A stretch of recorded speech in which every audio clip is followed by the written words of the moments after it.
এক মিনিটের নাই ভরসা, এক মিনিটের নাই ভরসা, সঙ্গ হবে রং তামাশা। আসমানের মালিক আল্লাহ পৃথিবীর সমস্ত মানুষকে ডেকে বলেন, ও দুনিয়ার মানুষ, তোমরা সহ আরো যত প্রাণী আছে সমস্ত প্রাণীকে একদিন মৃত্যুর স্বাদ সাধন করতে হবে, ঠিক কিনা? আল্লাহ রাব্বুল আলামিন বলেন, কুল্লু মান আলাইহা ফান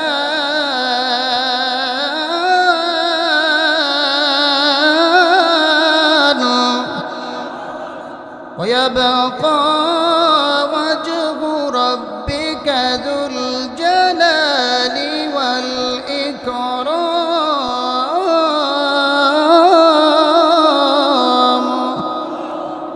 এই পৃথিবীতে যা কিছু আছে সমস্ত কিছু একদিন ধ্বংস হয়ে যাবে।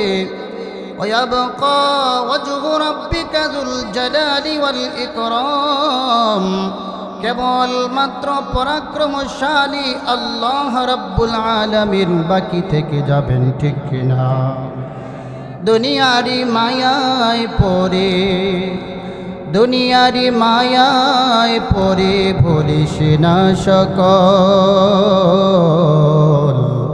এ পৃথিবীর সবই নকল, নাই তোরে আসল। দাদা গেল বাবা গেল, কেউ তো নাকি ফিরে এলো।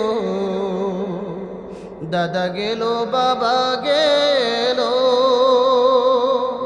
কেউ তো নাকি ফিরে এলো। এমনি করি সবই একই দিন, এমনি করি সবই একই দিন হইবে রে বিফল, এ পৃথিবীর সবই নকল, নাই তো রে আসল, ঠিক কিনা বলেন? এই পৃথিবীতে যা কিছু আছে সব ধোঁকা ধোঁকা ধোঁকা, কেবল মাত্র আমার আল্লাহ আমার আপন। এই পৃথিবীতে যা কিছু আছে সব আমার পর। আপনকে বলেন, আরো জোরে বলেন আপনকে। এজন্য আল্লাহ বলেন সমস্ত কিছু ধ্বংস হয়ে যাবে, কেবল মাত্র পরাক্রমশালী আল্লাহ রব্বুল আলামিন বাকি থেকে যাবেন। আমার ভাইয়েরা, প্রাণী বলতে যা কিছু আছে সমস্ত প্রাণীগুলো মৃত্যুর মাধ্যমে ধ্বংস হয়ে যাবে, শেষ হয়ে যাবে। আমার ভাইয়েরা বন্ধুরা, খুব খেয়াল করেন, মৃত্যু এমন এক বিষয়, পৃথিবীর মধ্যে অনেক বিষয় এমন আছে যেই বিষয়গুলো নিয়ে মানুষের মধ্যে মতপার্থক্য আছে, ইখতিলাফ আছে, কিন্তু মৃত্যু এমন এক বিষয় যেই বিষয়ের মধ্যে এসে সবাই একমত, যেই বিষয়ের মধ্যে এসে কোনো মতানৈক্য নাই, কোনো মত পার্থক্য নাই। নাস্তিক যাদেরকে আল্লাহ সৃষ্টি করেছেন তারা আল্লাহকে বিশ্বাস করে না, কিন্তু মৃত্যুকে বিশ্বাস করে যে আমাদেরকে মরতে হবে, ঠিক কিনা বলেন? আল্লাহকে বিশ্বাস করে না কিন্তু মৃত্যুকে বিশ্বাস করে, কারণ দেখতেছে মরতেছে, ঠিক না? কথা বলেন, ঠিক না? মৃত্যুর ব্যাপারে কারো কোনো মতানৈক্য নাই, ইখতিলাফ নাই, মত পার্থক্য নাই। এই বিষয়ে এইসা সবাই একমত যে হ্যাঁ মরতে হবে, ঠিক না বলেন? আমার ভাইয়েরা বন্ধুরা, পর্দার আড়ালের মা, খুব খেয়াল করতে হবে, খুব খেয়াল করতে হবে। মানুষের জিন্দগিটা খোলা স্থানে প্রদীপ রাখার নেই। খোলা স্থানে মোমবাতি জ্বালাইলে যেমন মোমবাতির কোনো ভরসা নাই, যে কোনো সময় বাতাস আইসা নিভাই দিতে পারে, মানুষের জিন্দগিরও কোনো ভরসা নাই। যে কোনো সময় আইসা যে কোনো সময় বাতাস এসে মানুষের জীবনকে মোমবাতিকে যেমন বাতাস নিভায়া দেয়, মানুষের জীবন মানুষের হায়াত যে কোনো সময় শেষ হয়ে যেতে পারে, মালাকুল মাউত যে কোনো সময় মানুষের জান কবজ করতে পারে, ঠিক না? কোনো নিশ্চয়তা নাই। আল্লাহ রাব্বুল আলামিন সেই বিষয়ে আমাদেরকে সতর্ক থাকার কথা বলেছেন। বিশ্বনবী জনাবে মুহাম্মদুর রাসূলুল্লাহ সাল্লাল্লাহু আলাইহি ওয়াসাল্লাম মৃত্যুকে কত কাছে মনে করতেন, খুব খেয়াল করেন। আপনাদের কাছে খারাপ লাগে? কথা বলেন, খারাপ লাগে? বিশ্বনবী জনাবে মুহাম্মদুর রাসূলুল্লাহ সাল্লাল্লাহু আলাইহি ওয়াসাল্লাম একবার ইস্তিনজা করতে গেলেন। ইস্তিনজা থেকে বের হইয়া বিশ্বনবী সাথে সাথে তায়াম্মুম করে নিলেন। সাহাবীগণ জিজ্ঞেস করলেন, ইয়া রাসূলুল্লাহ, পাশেই তো সমুদ্র আছে গো নবী, আপনি তো ওখানে গিয়ে ওযু করতেই পারতেন, আপনি কেন এখানে তায়াম্মুম করে নিলেন? আবার বিশ্বনবী বলে, ও সাহাবায়ে কেরাম, শুনো শুনো,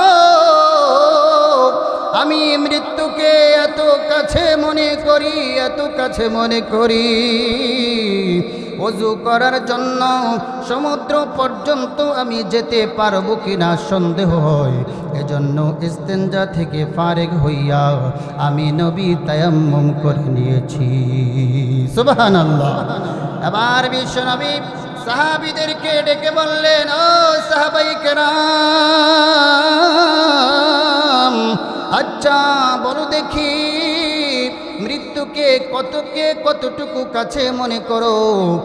কোন সাহাবায়ে কেরাম বলছেন, ইয়া রাসূলুল্লাহ, 4 রাকাত নামাজে যখন দাঁড়াই, নামাজ শেষ করতে পারবো কিনা সন্দেহ হয় গো নবী। কোন সাহাবী বললেন, ইয়া রাসূলুল্লাহ, সকালে যখন ঘুম থেকে উঠি সন্ধ্যা পর্যন্ত বাঁচবো কিনা সন্দেহ হয়। বিশ্বনবী বললেন, ও সাহাবায়ে কেরাম, শুনো শুনো, মৃত্যু কিন্তু এত দূরে না, এত দূরে না। আমি নবী যখন নামাজে দাঁড়াই, ডান দিকে যখন সালাম ফিরাই, বাম দিকে সালাম ফিরাইতে পারবো কিনা সন্দেহ হয়। আল্লাহু আকবার। ডান দিকে যখন সালাম ফিরায়, নবীজি বলছেন যে আমি নবী যখন ডান দিকে সালাম ফিরাই, বাম দিকে ফিরাইতে পারবো কিনা এটা আমি নবীর সন্দেহ হয়। আল্লাহু আকবার। তো প্রিয় ভাইয়েরা আমার, খুব খেয়াল করা, আপনাদেরকে আমি জিজ্ঞেস করি, মৃত্যু অনেক দূরে না অনেক কাছে? সবাই বলেন, অনেক দূরে না অনেক কাছে?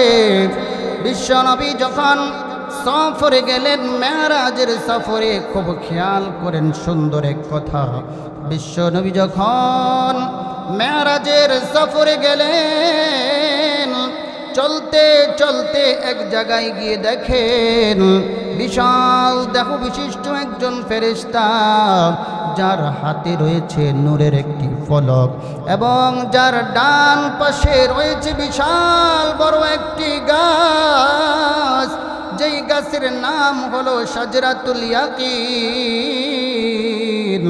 যেই গাছের পাতার মধ্যে পৃথিবীর প্রত্যেকটা মানুষের নাম ওই গাছের এক একটি পাতার মধ্যে লেখা রয়েছে। সুবহানাল্লাহ। আর জোরে বলেন সুবহানাল্লাহ। পৃথিবীর এক একজন মানুষের নাম ওই শাজরাতুল ইয়াকিনের এক একটি পাতার মধ্যে লিখিত রয়েছে। ওই বিশাল বড় ফেরেশতা একবার নূরের ফলকের দিকে তাকায়, একবার ওই গাছের দিকে তাকান। বিশ্ব নবী গিয়ে সালাম দিলেন, কিন্তু ওই ফেরেশতা এতই ব্যস্ত, এতই ব্যস্ত, কে সালাম দিয়েছেন সেদিকে খেয়াল না কইরা নিচের দিকে মাথা রাইখা সালামের জবাব দিয়ে দিয়েছেন। কারণ উনি নূরের ফলক দেখতেছেন আর গাছের পাতার দিকে তাকাচ্ছেন, উপরের দিকে তাকানোর সময়টা ওনার নাই। কিছুক্ষণ পর কি মনে কইরা যেন ওই বিশাল বড় ফেরেশতা উপরের দিক তাকাইয়া দেখে যে নবী মুহাম্মাদুর রাসূলুল্লাহ ওনার পাশে দাঁড়ায়া রইছে। আল্লাহু আকবার। এবার ওই ফেরেশতা যে নবীজির দিক তাকাইছে, ওই ফেরেশতা হইলেন হযরতে আজরাইল আলাইহিস সালাতু ওয়াস সালাম। সুবহানাল্লাহ। এবার বিশ্বনবী আজরাইলের চেহারা দেখা একটু ভয় পেয়ে গেলেন। এবার আজরাইল নবীজিকে দেখা বলতেছে, আহলান সাহলান মারহাবান তৈয়বান, হে মুহাম্মাদুর রাসূলুল্লাহ, আপনার সফর সফল হোক। সুবহানাল্লাহ। বিশ্বনবী যখন দেখলেন হাই যাকে দেখা আমি ভয় পেয়েছি, উনি তো আমার হিতাকাঙ্ক্ষী, আমার জন্য দোয়া করতেছেন, এবার ভয় কেটে গেছে। এবার বলতেছে, আজরাইল, আপনি গোটা পৃথিবীর মানুষের জান কিভাবে কবজ করেন, কিভাবে সম্ভব হয়? এবার আজরাইল বলতেছেন, ইয়া রাসূলুল্লাহ, এই যে আমার সামনে গাছ দেখতেছেন, এই গাছের নাম হলো শাজরাতুল ইয়াকিন। এই গাছের প্রতিটি পাতার মধ্যে দুনিয়ার প্রত্যেকটা মানুষের নাম লেখা রয়েছে। এক একজন মানুষের নাম এক একটা পাতার মধ্যে লিখিত রয়েছে গো নবী। যখন কারো হায়াত শেষ হয়ে যায় তখন তার নামের পাতাটা হলুদ হইয়া শুকাইয়া নড়তে নড়তে নিচে পইরা যায়, আর আমি আমার নূরের ফলক থেকে তার নামটা মুছে জান কবজ করে ফেলি। আল্লাহু আকবার। বিশ্বনবী বললেন, আজরাইল, আর একটু ব্যাখ্যা করে আমাকে বুঝাও। এবার আজরাইল বলতেছেন, ইয়া রাসূলুল্লাহ, একটা প্লেটের মধ্যে যদি অনেকগুলো পিপিলিকা থাকে, আপনার যতগুলো পিপিলিকাকে ইচ্ছা আপনি ততগুলো পিপিলিকাকে মারতে পারবেন। ঠিক তদ্রূপভাবে আল্লাহ তাআলা আমাকে এত শক্তি দিয়েছেন, গোটা পৃথিবীটা আমার কাছে একটা পিপিলিকার মতো, একটা প্লেটের মতো। সুবহানাল্লাহ। 1 মিনিটের নাই ভরসা, 1 মিনিটের নাই ভরসা, সঙ্গ হবে রং তামাশা। ঠিক না? এ কথা আমরা বিশ্বাস করি, কিন্তু পাপ ছাড়তে পারি না, গুনাহ ছাড়তে পারি না, সুদ খাওয়া ছাড়তে পারি না, ঘুষ খাওয়া ছাড়তে পারি না, অন্যের জমিন দখলদারি করা ছাড়তে পারি না, আমার ভাই চাঁদাবাজি আর টেন্ডারবাজি আর বড় ভাইয়ের নাম দিয়ে সন্ত্রাসী করা ছাড়তে পারি না। ঠিক কিনা বলেন? আর জোরে বলেন ঠিক কিনা? হিসাবের চিন্তা নাই। আল্লাহর সামনে যে দাঁড়ায় আমাকে হিসাব দিতে হবে, আল্লাহর সামনে যে দাঁড়ায় আমাকে একদম পাই টু পাই হিসাব দিতে হবে, তাছাড়া যে আমাকে এক কদম সামনে বাড়তে দিবে না, সামনে পা ফেলতে দিবে না, সেই চিন্তা যেই মুসলমানের মাথায় নাই, সে নামে মুসলিম কামে মুসলিম না। ঠিক কিনা বলো? এজন্য আমার ভাইয়েরা, আল্লাহর ভয়, মৃত্যুর ভয়, হিসাবের ভয় আমার দিলে থাকতে হবে কিনা বলেন? জোরে বলেন, থাকতে হবে কিনা? কেউ গরম বললে আপনাদের খারাপ লাগে? কথা বলেন, খারাপ লাগে? অথচ আমাকে খেয়াল করতে হবে, আমি যে অন্যের জমি দখল করব, আমি যে অন্যের টাট চুষাত করে খাবো, আমি যে চাঁদাবাজি আর টেন্ডারবাজি করব, আমি যে বড় ভাইয়ের নাম দিয়ে আরেকজনের পকেটের টাকার সন্ত্রাসী আর চাঁদাবাজি করে খাবো, আমি আল্লাহর সামনে গিয়ে কি জবাব দিব, সেই চিন্তা প্রত্যেকটা মানুষের ভিতরে থাকার দরকার আছে না নাই?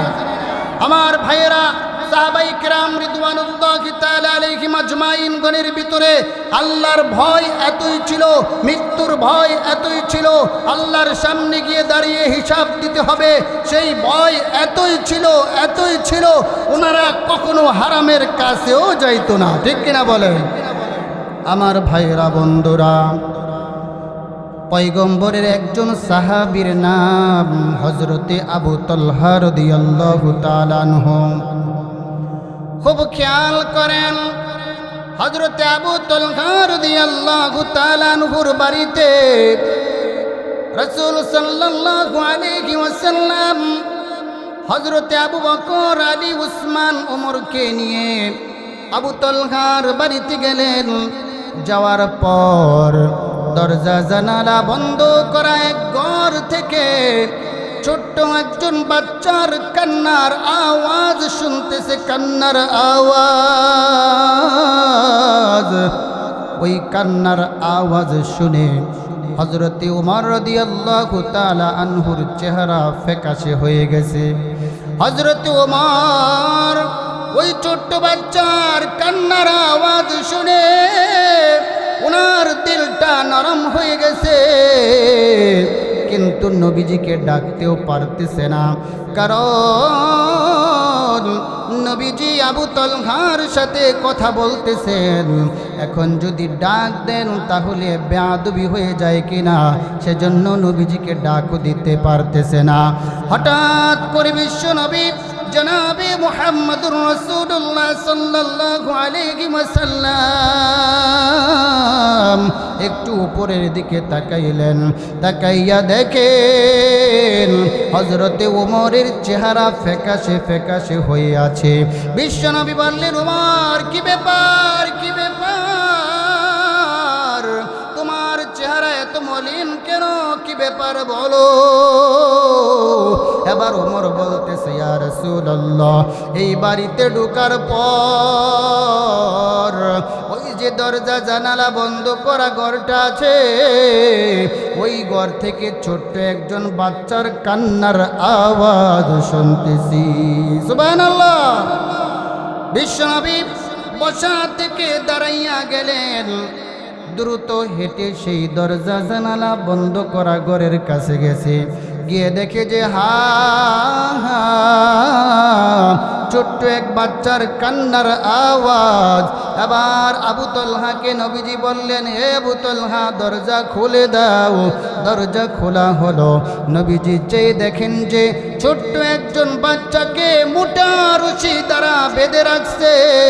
হে মুসলমান, খুব ভালো করে শুনেন, ছোট্ট বাচ্চাকে যখন নবীজি দেখলেন যে মোটা রশি দ্বারা বেঁধে রাখছে, বিশ্বনবী এই দৃশ্য দেখে চোখের পানি ছেড়ে কান্না করে দিয়েছেন। নবীজির সাথে সাথে সাহাবীরাও কান্না করে। নবীজি বললেন, আবু তালহা, আগে তাকে ছেড়ে দাও, তারপর তোমার সাথে কথা বলতেছি। আবু তালহা ছোট্ট বাচ্চার বাঁধ ছেড়ে দিলেন। ছেড়ে দেওয়ার পর বলতেছে, আবু তালহা, এই ছোট বাচ্চা এমন কি অপরাধ করেছে বলো, কি অপরাধ করেছে বলো, যার জন্য তুমি তাকে এত মোটা রশি দ্বারা বেঁধে রাখছো। এবার আবু তালহা কান্না করে আর বলে, ইয়া রাসূলুল্লাহ, আমার বাড়ির পাশে যে আপনি খেজুর গাছটা দেখতেছেন, এই খেজুর গাছের মালিক তো আমি না, এই খেজুর গাছের মালিক একজন ইহুদি। ইয়া রাসূলুল্লাহ, প্রত্যেক দিন এই গাছ থেকে কিছু করে খেজুর পড়ে, আর আমার সন্তান সেই খেজুরগুলো এনে খেয়ে ফেলে। আমি তাকে অনেক বুঝাইছি, অনেক বুঝাইছি, কিন্তু সে তো ছোট্ট, সে কথা বুঝতে চায় না, কথা মানতেও চায় না। ইয়া রাসূলুল্লাহ, যখন দেখলাম যে সে কথা শুনছে না, মানছে না, এজন্য আমি তাকে এই মোটা রশি দ্বারা বেঁধে রাখছি। কারণ হাসরের ময়দানে যদি আল্লাহ আমাকে জিজ্ঞেস করে, রে তালহা, তোর সন্তান যে অন্যের খেজুরগুলো খেয়ে ফেলছে, তুই কেন বাধা দিলি না? ইয়া রাসূলুল্লাহ, আমি আল্লাহর সামনে দাঁড়াইয়া কোনো জবাব দিতে পারবো না, এজন্য আমি আমার সন্তানকে মোটা রশি দ্বারা বেঁধে রেখেছি। আল্লাহু আকবার, জোরে বলেন না আল্লাহু আকবার। আখিরাতের কত চিন্তা, কত ফিকির। ছোট্ট একজন বাচ্চাকে পড়ে থাকা খেজুরগুলোও খাইতে দেয় নাই অন্যের খেজুর। আল্লাহর কাছে হিসাব দিতে হবে সেই ভয়ে, ঠিক না আমার ভাইয়েরা? কিতাবের মধ্যে আছে হযরতে আবু বকর সিদ্দিক রাদিয়াল্লাহু তাআলা আনহুর কথা। ওনার একজন গোলাম ছিল, একজন গোলাম মাঝে মধ্যে আইনা ওনাকে কিছু খাবার দিত। একদিনের ঘটনা, আবু বকরকে গোলাম কিছু খাবার দিয়েছে। এবার হযরতে আবু বকর সিদ্দিক রাদিয়াল্লাহু তাআলা আনহু ওই খাবারগুলো খেয়ে ফেলছেন। খাবারগুলো খাওয়ার পর এবার গোলাম জিজ্ঞেস করে, আবু বকর, আপনি তো না জিজ্ঞেস করে কোনো খাবার খান না, কিন্তু আজকে খাবারটা দিলাম আর খেয়ে ফেললেন, ব্যাপার কি? হযরতে আবু বকর সিদ্দিক বলে, রে গোলাম, আমার প্রচুর খিদা লেগেছে, এজন্য আমি খাবারটা খেয়ে ফেলেছি, তোমাকে জিজ্ঞেস করতে আমি ভুলে গিয়েছিলাম। আচ্ছা বলো বলো বলো, এই খাবার কোত্থেকে এনেছো? এবার গোলাম জবাব দিতেছে, আবু বকর, জাহিলিয়াতের যুগে আমি এক এলাকা দিয়ে যাইতেছিলাম, অসুস্থ একজন লোকের কথা বলেছে, আমি মন্তর পরে ফু দিয়েছিলাম, তারা আমাকে ওয়াদা করেছিল ভবিষ্যতে তারা আমাকে এর বিনিময়ে কিছু দিবে।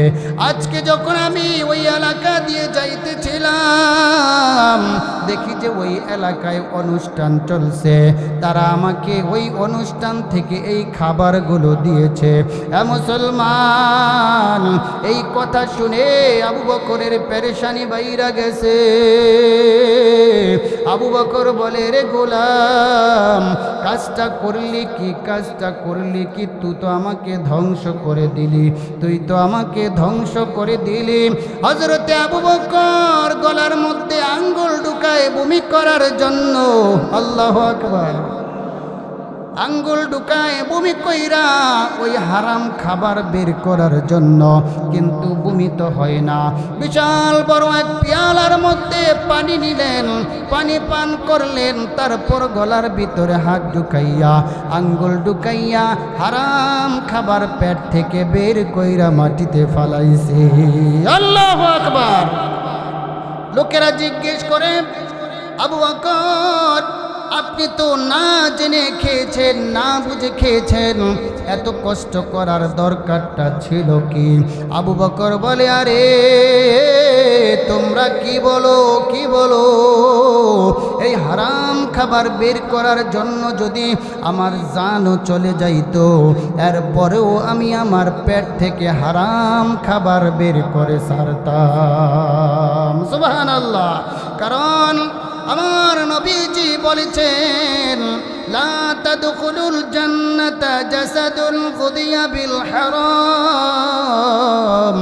যেই দেহ হারাম খাবার দিয়ে লালিত পালিত হবে, ওই দেহ জান্নাতে প্রবেশ করবে না। সুতরাং আমি হারাম খাবার খাইয়া আমি কিভাবে জান্নাতে প্রবেশ করব? এজন্য আমি হারাম খাবার পেট থেকে বের করে ফেলে দিয়েছি। আল্লাহু আকবার। এজন্য আমার ভাইয়েরা, হারাম খাবো না, হারাম ভক্ষণ করব না, পরেরটা মাইরা খাবো না, আত্মসাৎ করবো না, চাঁদাবাজি টেন্ডারবাজি করবো না, এই নিয়ত করার দরকার আছে না নাই?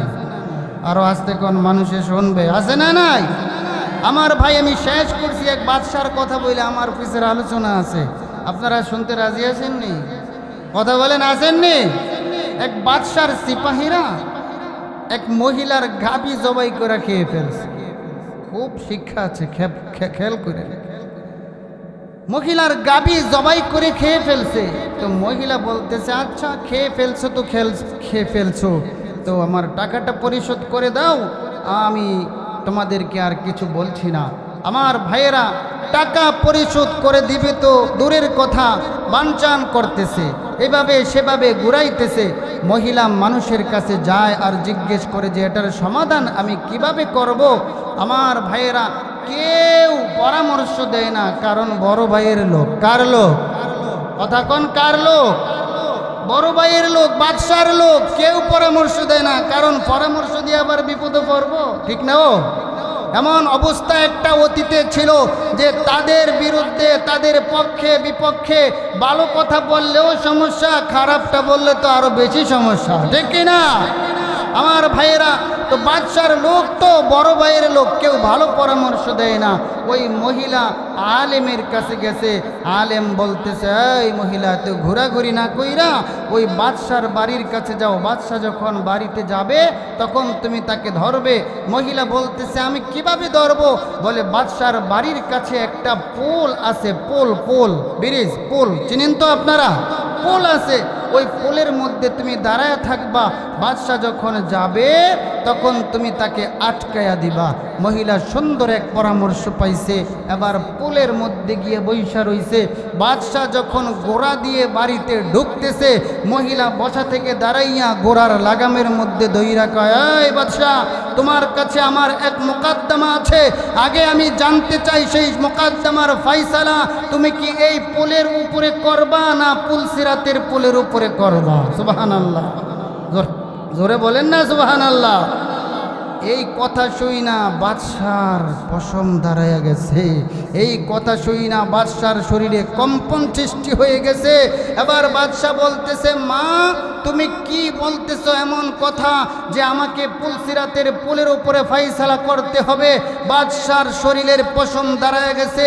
বাদশাহ তার বাহন থেকে নিচে নাইমা বলতেছে, মা পুলসিরাতের পুলের উপরে ফাইসালা করার মতো যোগ্যতা আমি বাদশার নাই। মা, আমার এই বাড়ির সামনের পুলের উপরেই সেই মোকদ্দমার ফাইসালা করতে চাই, তুমি বলো সেই ফাইসালা কি করব, কি বিচার তোমার সেটা বলো। বলে, বাদশাহ তোমার সিপাহীরা আমার গাবি জবাই করে খেয়ে ফেলছে, আমি সেই বিচার তোমার কাছে দিচ্ছি। এটা কি এই পোলের উপরে করবা না পুলসিরাতের পোলে করবা, এটা তোমার ব্যাপার। আমার ভাইয়েরা, বন্ধুরা, বাদশাহ ওই মহিলার টাকা পরিশোধ কইরা মহিলার পায়ে মাপ চেয়ে বলতেছে, মা পুলসিরাতের পোলে আমাকে এই ফাইসালা করার মতো যোগ্যতা নাই, তুমি আমাকে আমার বাড়ির সামনের এই পোলেই তুমি আমাকে মাফ কইরা দাও। আল্লাহু আকবার, আর জোরে বলেন না আল্লাহু আকবার। আমার ভাইরা, আমি আপনাদেরকে শুধু জিজ্ঞেস করতে চাই, এমন বড় ভাইয়ের নাম দিয়া চাঁদাবাজি কইরা জনগণের হক নষ্ট করে এমন নেতা নোতা আছে না নাই? আসতে কইছে, আছে না নাই? আমার ভাই, ওই সমস্ত নেতা নোতাদেরকে জারু পিটা করে সাইজ করতে হবে, ঠিক কিনা বলো? আমার ভাইয়েরা, বন্ধুরা, অতীতে যারা এমন করেছিল, জনগণের হক নষ্ট করেছে, রাষ্ট্রের হক নষ্ট করেছে, মসজিদ মাদ্রাসা আলেম ওলামাদের বিরুদ্ধে কথা বলেছে, কোরআনের আইনের বিরুদ্ধে কথা বলেছে, হজের বিরুদ্ধে কথা বলেছে, আলেম ওলামাদের হাত পা ভেঙে ঘুরিয়ে দিবে এমন কথা বলেছে, আজকে তাদের অবস্থা হলো এমন, চোরের মতো জিন্দেগি করতেছে, ঠিক কিনা বলেন? চোরের মতো জিন্দেগি কাটাইতেছে পলাইয়া পলাইয়া। সামনেও যারা ক্ষমতায় আসার জন্য রাঘব বোয়ালের মতো হা করে তাকিয়ে আছো, তোমরাও যদি ক্ষমতায় আইসা জনগণের হক নষ্ট করো, কোরআনের বিরুদ্ধে কথা বলো, মসজিদ মাদ্রাসার বিরুদ্ধে কথা বলো, কোরআনের আইনের কোনো কথা বিরুদ্ধে কথা বলো, জনগণ তো বিগত স্বৈরাচারকে একতলার ছাদ থেকে ধাক্কা দিয়ে ফালাইছে, তোমাদেরকে 14 তলা থেকে ফালাই দেওয়ার জন্য জনগণ প্রস্তুত আছে, ঠিক কিনা? স্পষ্ট কথা, এই দেশে কোনো টেন্ডারবাজি, কোনো চাঁদাবাজি, বড় ভাইয়ের নাম দিয়ে কোনো টাকা দোহাদুহি, এগুলো চলবে না, চলবে না। এদেশের তাওহীদি জনতা এগুলো চলতে দিবে না, দিবে না, দিবে না, ঠিক কিনা? আপনারা রাগ করতেছে? কথা বলেন, রাগ করতেছে? অবস্থা খুব মুশকিল ছিল আমার ভাই, কথা বলা যেত না, অবস্থা এতই খারাপ ছিল, এতই খারাপ ছিল আমার ভাই। আল্লাহ তাআলার ফয়সালা, কোনো আলেমের চোখের পানি হয়তো আল্লাহর কাছে কবুল হয়েছে, এজন্য আল্লাহ আমাদেরকে মুক্ত এক বাতাসে বসার মতো, চলাফেরা করার মতো অবস্থা তৈয়ার করে দিয়েছে, ঠিক কিনা বলো? সুতরাং আমার ভাইয়েরা, স্পষ্ট কথা, যারা নাকি দেশের পক্ষে কাজ করবে, কোরআনের পক্ষে কাজ করবে, এদেশের ইসলাম মুসলিম তাওহীদি জনতার তাহজিব তামাদ্দুনের পক্ষে কাজ করবে, আমার ভাই যার যার হক তার তার পাওনা তাকে বুঝাইয়া দিবে, আমরা ওই সরকারকেই ক্ষমতায় আনতে চাই। ঠিক কিনা বলো? সরকারের নাম দিয়ে, ওই বাদশার নাম দিয়ে সিপাহীরা গাবি খেয়ে ফেলছে, বড় ভাইয়ের নাম দিয়ে টাকা খেয়ে ফেলবে, জমি দখল করবে, টেন্ডারবাজি করবে, এমন মুস্তান আমরা দেখতে চাই না। ঠিক কিনা? আল্লাহ তাআলা আমাদের সকলকে দ্বীনের পথে কবুল করেন, আমিন। আর জোরে বলেন আমিন। আমার ভাইয়েরা, এবার আসেন, আপনাদের মনে আছে কিনা মৃত্যু অনেক দূরে না অনেক কাছে? ওয়াজ মনে আছে আপনাদের? মাশাআল্লাহ। অনেক দূরে না অনেক কাছে? অনেক কাছে মৃত্যু। কেমন কাছে? বিশ্বনবী জনাবে মুহাম্মদুর রাসূলুল্লাহ সাল্লাল্লাহু আলাইহি ওয়াসাল্লাম বলেছেন, আকসিরু যিকরাম হাদিমিল লাযাতিল মাউত, ওই মরণকে তোমরা বেশি বেশি স্মরণ করো যেই মরণ তোমাদের দুনিয়ার ভোগ বিলাস চিরদিনের জন্য শেষ করে দিবে। ঠিক না? আমরা তো আজকে মৃত্যু থেকে উদাসীন, মৃত্যু থেকে গাফেল, মৃত্যুর কথা আমাদের স্মরণে নাই, খেয়ালে নাই। অথচ বিশ্ব নবী বলেছেন মৃত্যুকে তোমরা বেশি বেশি করে স্মরণ করো। ঠিক না? হযরত ওমর রাদিয়াল্লাহু তাআলা আনহু অবস্থা এমন ছিল, মৃত্যুর কথা স্মরণ করে দেওয়ার জন্য লোক রেখেছেন, একজন লোক নিয়োগ দিয়েছে ওমর। এবার ওই লোক মাঝে মধ্যে মৃত্যুর কথা স্মরণ করে দিয়েছে ওমরকে। হঠাৎ করে একদিন হযরতে ওমর বলতেছে, এ ভাই, তুমি এখন যেতে পারো, তুমি এখন অন্য কাজ করতে পারো, তুমি আবার অন্য কাজের সন্ধান করো, আমাকে আর আমার নিকট আর থাকতে হবে না, চলে যাও। আবার ওই লোক বলতেছে, ওমর, এখন কি আপনাকে মৃত্যুর কথা আর স্মরণ করে দেওয়া লাগবে না? তখন ওমর বলতেছেন, ভাই দেখো, আমার কালো চুলগুলো সাদা হয়ে গেছে, আমার কালো দাড়িগুলা সাদা হয়ে গেছে, আমার চামড়া কত মজবুত টাইট ছিল, দেখো আস্তে আস্তে করে চামড়াগুলো ফোটা ফোটা হয়ে আসছে। দেখো ভাই, আমার এই সাদা চুল, আমার সাদা দাড়ি আমাকে আমার মৃত্যুর কথা স্মরণ করায়া দিতেছে। ঠিক না? আমার ভাইয়েরা, দিনের দিন আমরা মৃত্যুর দিকে এগোচ্ছি, দিনের দিন আমরা কবরের দিকে এগোচ্ছি, দিনের দিন আমাদের হায়াত কমে আমরা কবরের দিকে যাচ্ছি।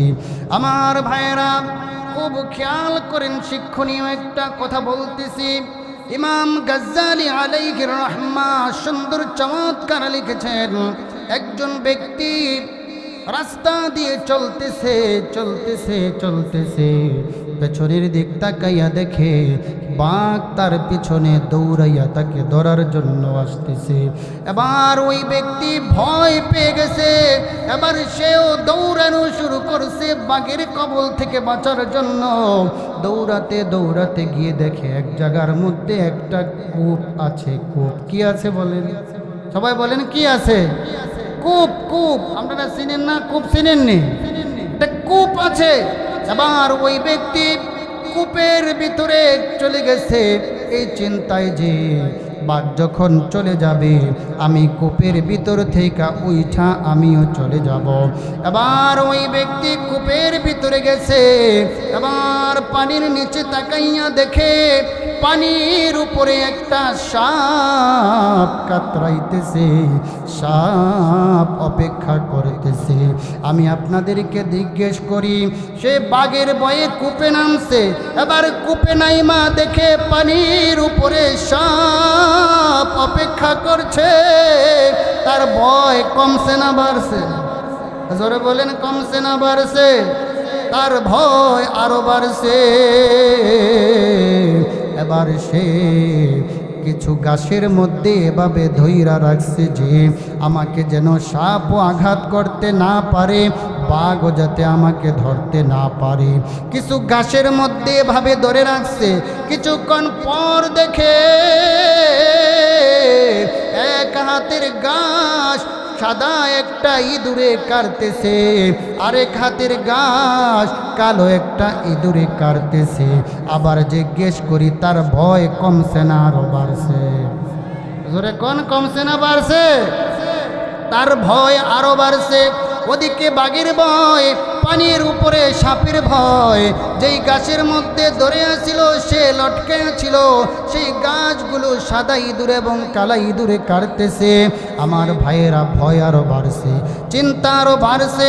হঠাৎ করে কূপের ভিতর তাকাইয়া দেখে এক জায়গার মধ্যে মধুর বাসা। মধুর বাসা কিসের বাসা?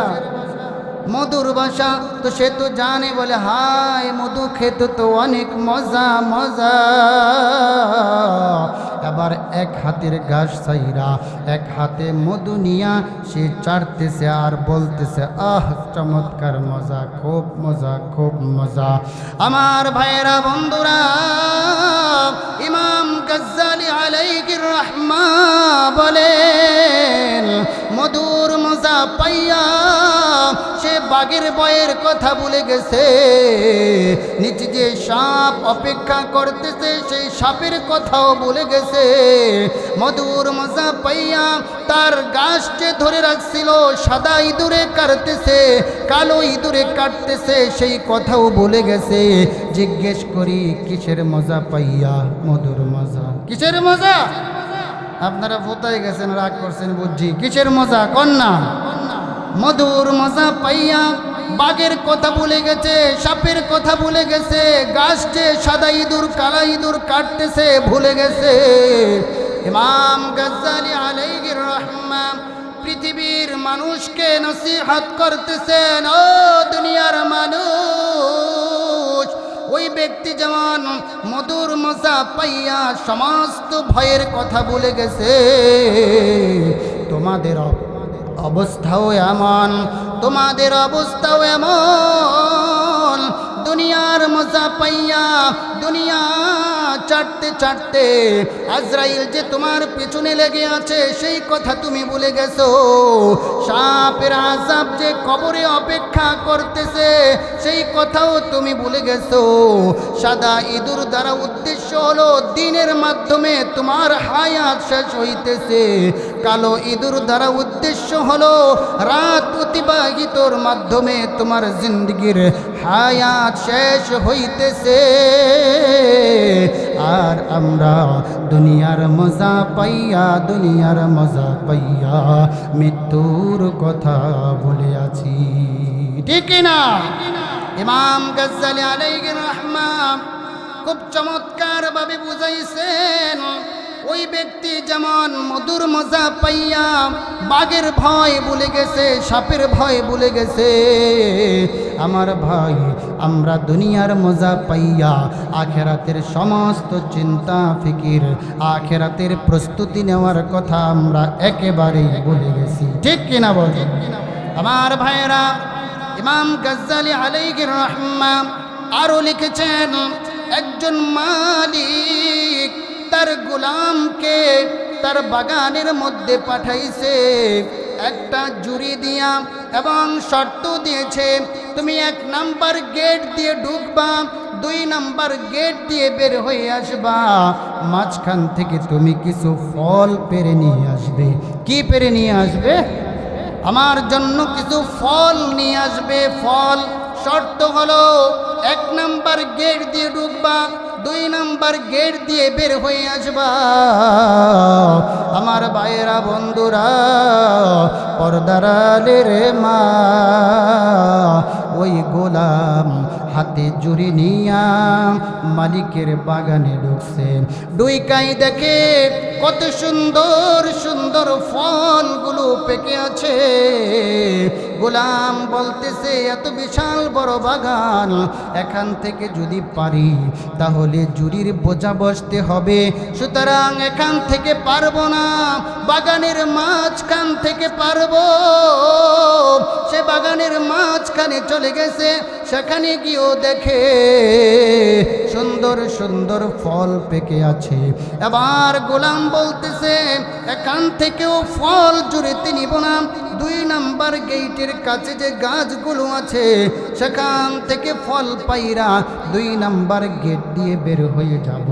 এই চিন্তা করে সে প্রথম থেকেও পারল না, বাগানের মাঝখান থেকেও পারল না, 2 নাম্বার গেইটের কাছে গিয়ে দেখে গাছ আছে ঠিক, কিন্তু কি নাই?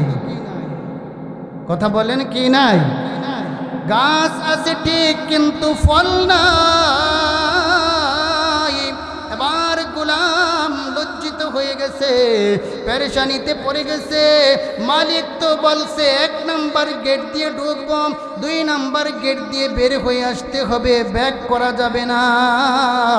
এবার সে খালি জুরি নিয়া 2 নাম্বার গেট দিয়ে বের হইয়া মালিকের সামনে গিয়ে একদম চুপ করে দাঁড়ায়া রইছে। মালিক জিজ্ঞেস করে ফল কই, ফল কই? গোলাম কোনো কথা বলে না, জবাব দেয় না। ইমাম গাজ্জালি আলাইহির রহমাহ দুনিয়ার মানুষকে নসিহত করতেছেন, ও দুনিয়ার মানুষ, তুমি অত জন্ম নামক দরজা দিয়ে দুনিয়ার এই আমলের বাগানে ঢুকছো। আল্লাহু আকবার। জন্ম নামক দরজা দিয়ে দুনিয়ার এই আমলের বাগানে ঢুকছো। আমল করার জায়গা কি কবরও না দুনিয়ায়? কথা বলেন, কবরে না দুনিয়ায়? জমিনের নিচে না উপরে? জমিনের উপরে আমল করার জায়গা। ইমাম গাজ্জালি বলেন তুমিও তো জন্ম নামক দরজা দিয়ে আমলের এই বাগানে ঢুকছো, তুমিও যদি চিন্তা করো আর বলো আমি এখন আমল করব না, এখন আখিরাতের প্রস্তুতি নিব না, আর একটু পরে নিব, আর একটু পরে নিব, এই পরে করতে করতে ওই গোলামের যেই অবস্থা হয়েছে, খালি জুরি নিয়া সে মালিকের সামনে দাঁড়াইছে। যারা নাকি বলে যে পরে আমল করব, পরে নামাজ পড়ব, পরে যাকাত দিব, পরে হজ করব, পরে রোজা রাখব, পরে দান খয়রাত করব, এই পরে করে পরে পরে করতে করতে তাদের অবস্থা এমন হবে যে ওই গোলাম যেমন পরে করতে করতে খালি জুরি নিয়া মালিকের সামনে দাঁড়াইছে। দুনিয়ার কোনো ইমানদার পরে পরে করতে যদি আমল না করে, নামাজ না পড়ে, আখিরাতের সম্বল, আখিরাতের ফল হলো আমল, নেক আমল না করে, তাহলে আল্লাহর সামনে গিয়ে ওই গোলামের মতো আমলের বস্তা খালি নিয়ে দাঁড়িয়ে থাকতে হবে। ঠিক কিনা? আর জোরে বলেন না ঠিক কিনা? এজন্য আমার ভাই আমি আবারও জিজ্ঞেস করি, আমল করার জায়গা, নামাজ পড়ার জায়গা কবরের ভিতরে না কবরের উপরে? জমিনের নিচে না জমিনের উপরে? কথা বলেন, জমিনের নিচে না উপরে? আমার ভাই তো আমল করতে হবে কখন? মৃত্যুর আসার পূর্বেই, মরণ আসার পূর্বেই আমল করতে হবে। ঠিক কিনা বলেন? আল্লাহ তাআলা আমাদের সকলকে কবুল করেন, বলুন আমিন। আজরে বলেন না আমিন। আমরা ইনশাল্লাহ আমল করবো তো ইনশাআল্লাহ। হাত তোলেন সবাই, হাত তোলেন, হাত তোলেন, হাত তোলেন, হাত নাড়া দেন, নারে তাকবীর, নারে তাকবীর। আল্লাহ আমাদের সকলকে কবুল করুন, বলেন আমিন। আল্লাহ তাআলা বলেন فَإِذَا جَاءَ أَجَلُهُمْ لَا يَسْتَأْخِرُونَ سَاعَةً وَلَا يَسْتَقْدِمُونَ। আল্লাহু আকবার। দুনিয়ার মানুষ শোনো, শোনো, তোমাদের মৃত্যু যখন এসে যাবে, একটু আগানো যাবে না, একটু পেছানো যাবে না। যখন মৃত্যু লেখা, যে জায়গায় লেখা সে জায়গায় তোমার মরণ হবে। আমার ভাইয়েরা বন্ধুরা, এবার নবী রাসূল হক পয়গম্বর যে যত দামি হোক, সে যার মরণ যখন লেখা তখন হবে, সে জায়গায় হবে। ঠিক কিনা বলো? আমার ভাইয়েরা, পয়গম্বর সুলাইমান আলাইহিস সালাতু ওয়াস সালামের কথা কিতাবের মধ্যে আসছে। উনি একজন জলিলুল কদর একজন পয়গম্বর। আরেক দিক দিয়ে উনি মসজিদে আকসা নির্মাণ করতেছেন। সুবহানাল্লাহ কইতেন না? মসজিদে আকসা নির্মাণ করতেছেন। জিন রাজমিস্ত্রি হইল জিনেরা। হযরত সুলাইমান আলাইহিস সালাতু ওয়াস সালামের তো এত পাওয়ার, এত শক্তি ছিল, আমার ভাই জিনেরাও ওনার কথা শুনতো। তো উনি এক গ্লাস সিস্টেম, এক রুম করছে, লাঠির মধ্যে বর দিয়ে কাজ পরিচালনা করছে। জিনেরা ভয়ে আমার ভাই মসজিদের কাজ পরিচালনা করতেছে। এমত অবস্থায় মালাকুল মাউত আয়েশা হাজির, বলতেছে, ইয়া রাসূলুল্লাহ, হে পয়গম্বর সুলাইমান, আপনার তো মৃত্যুর সময় হয়ে গেছে। পয়গম্বর সুলাইমান বলতেছে, দাঁড়াও, আমি আল্লাহর সাথে একটু কথা বলে নেই। সুবহানাল্লাহ বলে, ইয়া আল্লাহ, ইয়া আল্লাহ, আমি তো মসজিদ নির্মাণ করতেছি আল্লাহ, এখন যদি আমার মৃত্যু হয়ে যায় তাহলে জিন জাতি তো দুষ্ট আল্লাহ, তারা তো কথা শুনবে না, মসজিদের কাজ তারা করবে না। আল্লাহ, আমার মৃত্যুটাকে একটু বিলম্ব করা যায় না, একটু পেছানো যায় না? আল্লাহ তাআলা পয়গম্বর সুলাইমান নবীকে বললেন, বন্ধু সুলাইমান, মৃত্যু যখন এখনই আপনার লিখা, এখনই আপনার জান কবজ হবে, তবে আপনি যেই কথা বললেন মসজিদ নির্মাণ করবে না জিনেরা, আমি আল্লাহ সেই ব্যবস্থা করে দিতেছি। আল্লাহু আকবার। আমার ভাইয়েরা বন্ধুরা, মালাকুল মাউত পয়গম্বর সুলাইমান আলাইহিস সালাতু ওয়াস সালামের জান কবজ করে ফেলছেন। ওদিক দিয়ে পোকাদেরকে আল্লাহ বললেন, হে পোকার দল, সুলাইমান নবী যেই লাঠির মধ্যে বর দিয়ে দাঁড়াইয়া কাজ পরিচালনা করতেছে, ওই লাঠিটা তোমরা এত আস্তে আস্তে খাইবা যতক্ষণ পর্যন্ত মসজিদের কাজ শেষ না হবে, ততক্ষণ পর্যন্ত যেন তোমাদের খাওয়াও শেষ না হয়। সুবহানাল্লাহ। মসজিদের কাজ শেষ হয়ে গেছে, হযরতে সুলাইমান নবীর লাঠিও গুনে খাওয়া শেষ করে ফেলেছে। আল্লাহু আকবার। হযরতে সুলাইমান আলাইহিস সালাতু ওয়াস সালামের দেহ মাটিতে ঢলে পড়েছে। জিনেরা বলতেছে, হায় হায়, এটা তো আজকের মরণ না রে, এটা তো বহুত আগের মরণ। আমরা যদি জানতাম, খোঁজ নিতাম, কাছে আইসা যদি দেখতাম, তাহলে আমরা এত কত কষ্ট করতে হইতো না। ঠিক না? আমার ভাইয়েরা বন্ধুরা, বুঝাইতে চাই, একজন জলিলুল কদর, একজন পয়গম্বর, যার মর্যাদা আল্লাহর কাছে অনেক বেশি। আরেক দিক দিয়ে উনি মসজিদ নির্মাণ করতেছেন, এরপরেও ওনার মৃত্যুটাকে পেছানো হয় নাই, কারণ মৃত্যু যার যখন লিখা, তার মৃত্যু তখনই হয়ে যায়। ঠিক কিনা বলো? আরে কথা বলেন, ঠিক কিনা? দুনিয়া থেকে কেউ চলে যাবে, এটা কেউ পছন্দ করে না। ঠিক কিনা? পয়গম্বর ইব্রাহিম আলাইহিস সালাতু ওয়াস সালামের সামনে যখন মালাকুল মউত আসছে, আয়েশা বলতেছে, ইব্রাহিম খলিলুল্লাহ, আল্লাহ তো বলছেন আপনার জান কবজ করার জন্য। তো ইব্রাহিম খলিলুল্লাহ বলতেছে, হায় হায়, আল্লাহ তো আমাকে বন্ধু বানাইছে, কোনো বন্ধু কি চায় বন্ধুর জান কবজ করতে? আহা, এটা কেমন হইল? আল্লাহ তাআলা সরাসরি ওহীর মাধ্যমে পয়গম্বর ইব্রাহিম আলাইহিস সালামের সাথে কথা বলতেছে, হে ইব্রাহিম খলিলুল্লাহ, আপনি আবার কেমন বন্ধু হইলেন যে বন্ধু হইয়া বন্ধুর কাছে আসতে চান না? আল্লাহু আকবার। এবার পয়গম্বর ইব্রাহিম আলাইহিস সালাম মালাকুল মউতকে অনুমতি দিয়ে দিলেন জান কবজ করার জন্য। এবার জান কবজ করে ফেলছে। আমার ভাই, জিজ্ঞেস করি, কোন নবী রাসূলকেও সময় দেয় নাই। আপনি কি চিন্তা করছেন আপনাকে সময় দিবে? কথা বলেন, আপনাকে দিবে?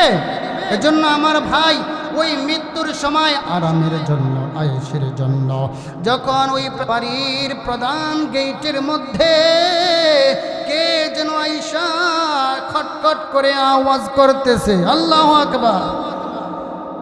এবার ওই ধনাঢ্যবান ব্যক্তির মেজাজ বহুত খারাপ। তার গোলামকে পাঠাইছে, এই খাদেম, যা দেখে আসো গেটের মধ্যে কে আওয়াজ করতেছে। গিয়া দেখে যে সিরা ফারা পোশাক পরা একজন ফকির দাঁড়াইয়া আছে। সুবহানাল্লাহ, আর আস্তে কোন সুবহানাল্লাহ। সিরা ফারা পোশাক পরে একজন ফকির দাঁড়াইয়া আছে। এবার খাদেম রাগারাগি করতেছে, কি ব্যাপার, কি ব্যাপার, এখানে দাঁড়াইয়া কেন আওয়াজ করতেছো বলো? এবার ফকির বলতেছে, হে খাদেম, তোমার মালিককে গিয়ে বলো আমার সাথে একটু সাক্ষাৎ করার জন্য। এবার খাদেম বলতেছে, হে ফকির, তোমার তো অনেক বড় সাহস, অনেক বড় সাহস। তুমি বলতেছো আমার মালিককে তোমার সাথে সাক্ষাৎ করার জন্য? এটা কিভাবে সম্ভব হয়? যাও যাও, চলে যাও, এটা সম্ভব হবে না। এবার ফকির শান্তভাবে আবারও বলতেছে, তোমার মালিককে গিয়ে একটু বলো আমার সাথে সাক্ষাৎ করার জন্য। সুবহানাল্লাহ না? আমার ভাইরা, এবার খাদেম বাধ্য হইয়া মালিকের কাছে গিয়ে বলতেছে, মালিক, একজন ফকির দাঁড়াইয়া আছে, আপনার সাথে কথা বলতে চায়। মালিক এই কথা শুই না রাগ করে ফেলছে, বলতেছে, রে তুই আমার কি খাদেম হইলি? আমার বাপ সাহেব, তুই বুঝোস না আমি একজন ফকিরের সাথে গিয়ে কথা বলবো? এটা কেমন কথা? তাকে গিয়ে শায়েস্তা করে দে। এবার খাদেম মেজাজ গরম করে আসছে, কারণ পাওয়ার লয়ে আইছে। পাওয়ার কি লয়ে আইছে? সবাই বলেন না, কি লয়ে আইছে? পাওয়ার লয়ে আইছে, পাওয়ার। এবার খাদেম বলতেছে, ওই ফকিরের বাচ্চা ফকির, যা যা যা, আমার মালিক তোর সাথে কথা বলতে আসবে না, এখান থেকে চলে যা। এবার ওই ফকির বলতেছে, রে খাদেম, তোমার মালিককে গিয়ে বলো আমি দুনিয়ার কোন ফকির না, আমি মালাকুল মাউত আজরাইল। আল্লাহু আকবার। আমি মালাকুল মাউত, তোমার মালিকের জান কবজ করতে আসছি, যাও মালিককে গিয়ে বলো। যখন ফকির বলছে যে আমি মালাকুল মাউত, এবার খাদেমের কলিজা শুকায় গেছে। সুবহানাল্লাহ, শুকিয়ে গেছে। মালিককে গিয়ে বলতেছে, মালিক, এতক্ষণ যেই ফকিরের সাথে খারাপ ব্যবহার করতেছিলাম ওটা তো আসলে ফকির না, ফকির না, মালাকুল মাউত আজরাইল আপনার জান কবজ করার জন্য আসছে। আল্লাহু আকবার। এবার মালিক খাদেমের এই কথা শুই না তার কলিজা শুকায় গেছে বাজান। এবার মালিক বলতেছে, রে খাদেম, ওই মালাকুল মউতকে গিয়ে বলো আমার মৃত্যুটা যেন একটু পরে করে, আজকে আমার পরিবর্তে অন্য কাউকে যেন নিয়ে যায়, যাও তাকে গিয়ে বলো, আপনাদেরকে আমি জিজ্ঞেস করি, একজনের পরিবর্তে আরেকজনের মারে? আরে কথা কোন মারে? একজনের পরিবর্তে আরেকজনের মারে না তো? এমন যদি হইতো তাহলে করোনার সময় কত হাজার হাজার কোটি টাকা ওয়ালারা মারা গেছে, তারা ফকিরনেদেরকে আইনা কইল, এত কোটি টাকা দিয়ে দিলাম, তোর বাপ মাই খাইব, আর পরিবর্তে তো আমার বদলি তরে নিয়ে নিব। কি কথা ঠিক কিনা? আমার ভাই, আজও পর্যন্ত পৃথিবীর ইতিহাসে এমনটা কি হয়েছে যে একজনের পরিবর্তে আরেকজনের লয়ে গেছে? হয় নাই। আমার ভাই, এবার মালাকুল মৌতের কথাই যখন আসতেছে না, এবার মালাকুল মৌত নিজেই ওই বাড়িওয়ালার সামনে গেছে, গিয়ে বলতেছে, আপনার জান কবজ না কইরা আমি আজকে এই বাড়ি থেকে ফিরছি না, কিছু যদি করার থাকে করে নাও, না হয় আমি তোমার জান কবজ করে ফেলবো। সুবহানাল্লাহ। এবার ওই ধনাঢ্যবান ব্যক্তি যে নাকি প্রাসাদ নির্মাণ করছিল আরাম আয়েশের জন্য, তার কলিদা শুকায় গেছে। কিসের অনুষ্ঠান, কিসের কি, কিসের আনন্দ, কিসের কি? আমার ভাই, সে তার সমস্ত ধন সম্পদকে একত্র কইরা বলতেছে, অভিশাপ দিতেছে, হে সম্পদ আমার, ধন সম্পদ আমার, তোদের জন্য আমি আল্লাহকে ডাকতে পারি নাই, তোদের জন্য আমি আখিরাতের প্রস্তুতি নিতে পারি নাই, তোদের জন্য আমি নামাজ পড়তে পারি নাই, আল্লাহর বিধানগুলো মানতে পারি নাই, তোদের উপরে অভিশাপ। আমার ভাই, মাল জমা কইরা কয় তোদের উপরে অভিশাপ। আমার ভাই, আল্লাহ তাআলা ওই সম্পদের জবান খুইলা দিছে কথা বলার জন্য। সুবহানাল্লাহ, জোরে বলেন না সুবহানাল্লাহ। আল্লাহ তাআলা সম্পদের জবান খুইলা দেওয়ার মতো শক্তি রাখেন কিনা? সবাই বলেন রাখেন কিনা? আবার সম্পদগুলো বলতেছে, হে আমাদের মায়া, আমাদের মালিক, আপনি এই কথা বলছেন কেন? আমাদেরকে আপনি অভিশাপ দিচ্ছেন কেন? আমাদের কারণেই তো আপনি বড় বড় মজলিসে গিয়ে জায়গা পাইছেন, আমাদের কারণেই তো আপনি বিভিন্ন গুনাহের কাজ কারবার করছেন। মানুষ যখন আসতো আপনার কাছে আল্লাহর রাস্তায় খরচ করার জন্য, আল্লাহর ওয়াজতে চাওয়ার জন্য, মসজিদে চাওয়ার জন্য, মাদ্রাসায় চাওয়ার জন্য, ঈদগাহ গুরুস্থানে চাওয়ার জন্য, উন্নয়নের কাজে, ইসলামের কাজে যখন আপনার কাছে চাইতো, আপনি তখন দূর দূর করে তাদেরকে তাড়াইয়া দিছেন। আপনি তো তাদেরকে দেন নাই, আজকে আমাদেরকে অভিশাপ দিয়ে লাভ নাই। সুতরাং আল্লাহর সামনে হিসাব দেওয়ার জন্য প্রস্তুতি গ্রহণ করো। ঠিক কিনা বলো? এজন্য আমার ভাই, কিছু মানুষ আসবে, খেয়াল করেন, কিছু মানুষ আছে, তারা কি বলে জানেন? আগে তো হুজুর নফল করছি, আওয়াবিন করছি, কোরআন তেলাওয়াত করছি, কত কিছু করছি, এখন না হুজুর ব্যবসা বাণিজ্যের কাজে একটু ব্যস্ত হয়ে গেছি, যার জন্য আওয়াবিনও পড়তে পারি না, কোরআন তেলাওয়াতও করতে পারি না, হুজুর অন্যান্য নফল আমলগুলোও করতে পারি না, হুজুর ব্যস্ত হয়ে গেছি। আমার ভাই বলেন, তাহলে আল্লাহ যখন আপনারে ফকিন্নি রাখছিল তখনই ভালো ছিল, এখন টাকা পয়সার মালিক দিছে, আমনেও আল্লাহরে চাইরা দিছেন। ঠিক কিনা বলেন? এমন লোক আছে না নাই? বলেন, আরে কথা কন, আছে না নাই? এজন্য ধন সম্পদ, টাকা পয়সা আল্লাহর রাস্তায় খরচ করতে আমরা রাজি আছি তো? আরো আসতে কোন রাজি আছি তো? সবাই হাত তোলেন দেখি, কে কে রাজি? সবাই হাত তোলেন। রাজি আছেন তো? রাজি আছেন তো? নামান হাত, নামান হাত, নামান।